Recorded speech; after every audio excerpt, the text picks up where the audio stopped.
Frankenstein, or the Modern Prometheus, by Mary Shelley. Volume 3, Chapter 6.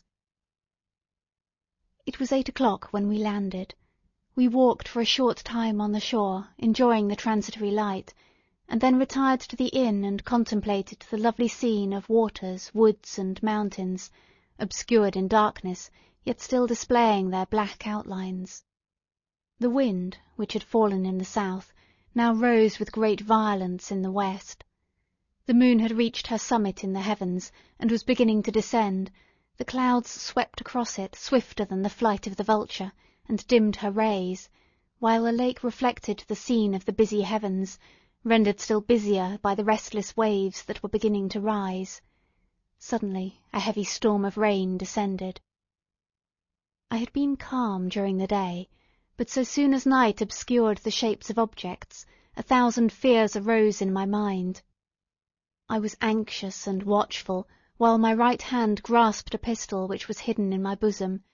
Every sound terrified me, but I resolved that I would sell my life dearly, and not relax the impending conflict until my own life, or that of my adversary, were extinguished. Elizabeth observed my agitation for some time in timid and fearful silence. At length she said, "What is it that agitates you, my dear Victor? What is it you fear?" "Oh, peace, peace, my love," replied I. "This night and all will be safe, but this night is dreadful, very dreadful." I passed an hour in this state of mind, when suddenly I reflected how dreadful the combat which I momentarily expected would be to my wife, and I earnestly entreated her to retire, resolving not to join her until I had obtained some knowledge as to the situation of my enemy. She left me, and I continued some time walking up and down the passages of the house, and inspecting every corner that might afford a retreat to my adversary.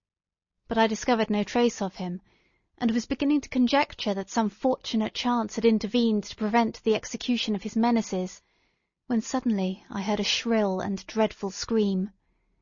It came from the room into which Elizabeth had retired. As I heard it, the whole truth rushed into my mind. My arms dropped. The motion of every muscle and fibre was suspended. I could feel the blood trickling in my veins, and tingling in the extremities of my limbs. This state lasted but for an instant, the scream was repeated, and I rushed into the room. Great God! Why did I not then expire? Why am I here to relate the destruction of the best hope and the purest creature of earth? She was there, lifeless and inanimate, thrown across the bed, her head hanging down, and her pale and distorted features half covered by her hair.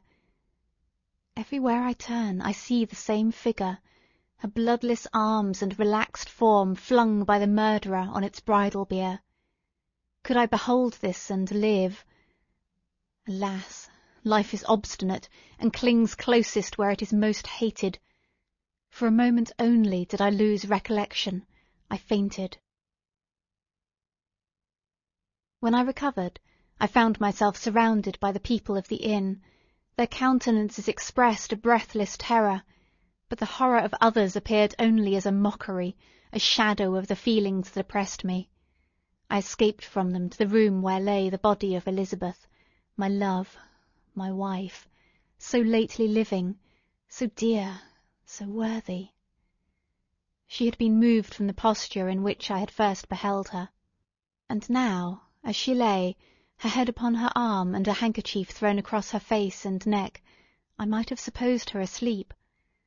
I rushed towards her and embraced her with ardour, but the deathly languor and coldness of the limbs told me that what I now held in my arms had ceased to be the Elizabeth whom I had loved and cherished. The murderous mark of the fiend's grasp was on her neck, and the breath had ceased to issue from her lips. While I still hung over her in the agony of despair, I happened to look up. The windows of the room had before been darkened, and I felt a kind of panic on seeing the pale yellow light of the moon illuminate the chamber. The shutters had been thrown back, and with a sensation of horror not to be described, I saw at the open window a figure the most hideous and abhorred. A grin was on the face of the monster. He seemed to jeer, as with his fiendish finger he pointed towards the corpse of my wife. I rushed towards the window, and drawing a pistol from my bosom, shot, but he eluded me, leaped from his station, and running with the swiftness of lightning, plunged into the lake. The report of the pistol brought a crowd into the room. I pointed to the spot where he had disappeared, and we followed the track with boats. Nets were cast, but in vain. After passing several hours, we returned hopeless, most of my companions believing it to have been a form conjectured by my fancy. After having landed, they proceeded to search the country, parties going in different directions among the woods and vines. I did not accompany them. I was exhausted. A film covered my eyes, and my skin was parched with the heat of fever. In this state I lay on a bed, hardly conscious of what had happened. My eyes wandered round the room, as if to seek something that I had lost. At length I remembered that my father would anxiously expect the return of Elizabeth and myself, and that I must return alone. This reflection brought tears into my eyes, and I wept for a long time, but my thoughts rambled to various subjects, reflecting on my misfortunes and their cause. I was bewildered in a cloud of wonder and horror. The death of William, the execution of Justine, the murder of Clerval, and lastly of my wife. Even at that moment I knew not that my only remaining friends were safe from the malignity of the fiend. My father even now might be writhing under his grasp, and Ernest might be dead at his feet. This idea made me shudder, and recalled me to action. I started up, and resolved to return to Geneva with all possible speed. There were no horses to be procured, and I must return by the lake, but the wind was unfavourable, and the rain fell in torrents. However, it was hardly morning, and I might reasonably hope to arrive by night. I hired men to row, and took an oar myself, for I had always experienced relief from mental torment in bodily exercise. But the overflowing misery I now felt, and the excess of agitation that I endured, rendered me incapable of any exertion. I threw down the oar, and leaning my head upon my hands, gave way to every gloomy idea that arose. If I looked up, I saw the scenes which were familiar to me in my happier time, and which I had contemplated but the day before in the company of her who was now but a shadow and a recollection. Tears streamed from my eyes. The rain had ceased for a moment, and I saw the fish play in the waters as they had done a few hours before. They had then been observed by Elizabeth. Nothing is so painful to the human mind as a great and sudden change. The sun might shine, or the clouds might lower, but nothing could appear to me as it had done the day before. A fiend had snatched from me every hope of future happiness. No creature had ever been so miserable as I was. So frightful an event is single in the history of man. But why should I dwell upon the incidents that followed this last overwhelming event? Mine has been a tale of horrors. I have reached their acme, and what I must now relate can be but tedious to you. Know that one by one my friends were snatched away. I was left desolate. My own strength is exhausted, and I must tell, in a few words, what remains of my hideous narration. I arrived at Geneva. My father and Ernest yet lived, but the former sunk under the tidings that I bore. I see him now, excellent and venerable old man. His eyes wandered in vacancy, for they had lost their charm and their delight, his niece, his more than daughter, whom he doted on with all that affection which a man feels who, in the decline of life, having few affections, clings more earnestly to those that remain. Cursed, cursed be the fiend that brought misery on his grey hairs, and doomed him to waste in wretchedness. He could not live under the horrors that were accumulated around him. An apoplectic fit was brought on, and in a few days he died in my arms. What then became of me? I know not. I lost sensation, and chains and darkness were the only objects that pressed upon me. Sometimes, indeed, I dreamt that I wandered in flowery meadows and pleasant vales with the friends of my youth, but awoke and found myself in a dungeon. Melancholy followed, but by degrees I gained a clear conception of my miseries and situation, and was then released from my prison. For they had called me mad, and during many months, as I understood, a solitary cell had been my habitation. But liberty had been a useless gift to me, had I not, as I awakened to reason, at the same time awakened to revenge. As the memory of past misfortunes pressed upon me, I began to reflect on their cause, the monster whom I had created, the miserable demon whom I had sent abroad into the world for my destruction. I was possessed by a maddening rage when I thought of him, and desired and ardently prayed that I might have him within my grasp, to wreak a great and signal revenge on his cursed head. Nor did my hate long confine itself to useless wishes. I began to reflect on the best means of securing him, and for this purpose, about a month after my release, I repaired to a criminal judge in the town, and told him that I had an accusation to make, and that I knew the destroyer of my family, and that I required him to exert his whole authority for the apprehension of the murderer. The magistrate listened to me with attention and kindness.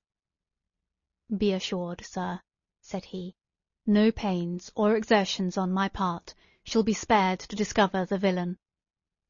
"I thank you," replied I. "Listen, therefore, to the deposition that I have to make.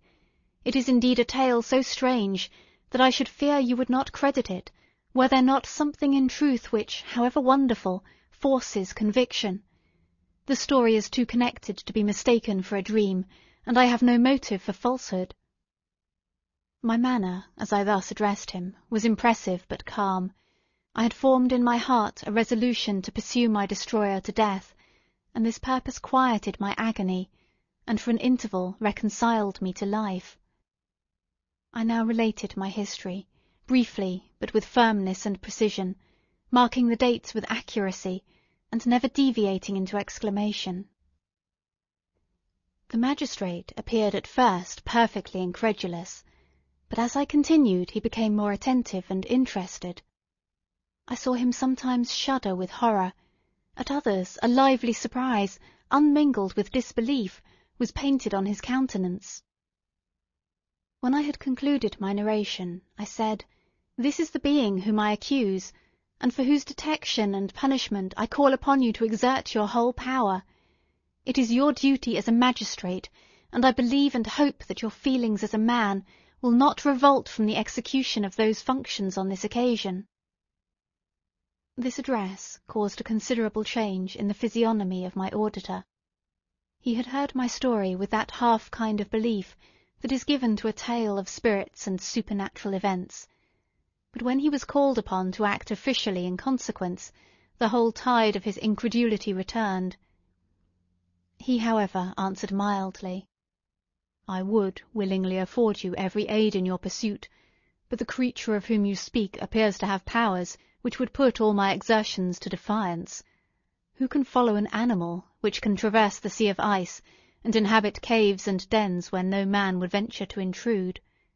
Besides, some months have elapsed since the commission of his crimes, and none can conjecture to what place he has wandered, or what region he may now inhabit." "I do not doubt that he hovers near the spot which I inhabit, and if he has indeed taken refuge in the Alps, he may be hunted like the chamois, and destroyed as a beast of prey. But I perceive your thoughts. You do not credit my narrative, and do not intend to pursue my enemy with the punishment which is his desert." As I spoke, rage sparkled in my eyes. The magistrate was intimidated. "You are mistaken," said he. "I will exert myself, if it is in my power to seize the monster. Be assured that he shall suffer punishment proportionate to his crimes. But I fear, from what you have yourself described to be his properties, that this will prove to be impracticable, and that, while every proper measure is pursued, you should endeavour to make up your mind to disappointment." That cannot be, but all that I can say will be of little avail. My revenge is of no moment to you, yet while I allow it to be a vice, I confess that it is the devouring and only passion of my soul. My rage is unspeakable when I reflect that the murderer, whom I have turned loose upon society, still exists. You refuse my just demand. I have but one resource, and I devote myself, either in my life or death, to his destruction. I trembled with excess of agitation as I said this. There was a frenzy in my manner, and something, I doubt not, of that haughty fierceness which the martyrs of old are said to have possessed. But to a Genevan magistrate, whose mind was occupied by far other ideas than those of devotion and heroism, this elevation of mind had much the appearance of madness. He endeavoured to soothe me as a nurse does a child, and reverted to my tale as the effects of delirium. "Man," I cried, "how ignorant art thou in thy pride of wisdom! Cease! You know not what it is you say." I broke from the house angry and disturbed, and retired to meditate on some other mode of action.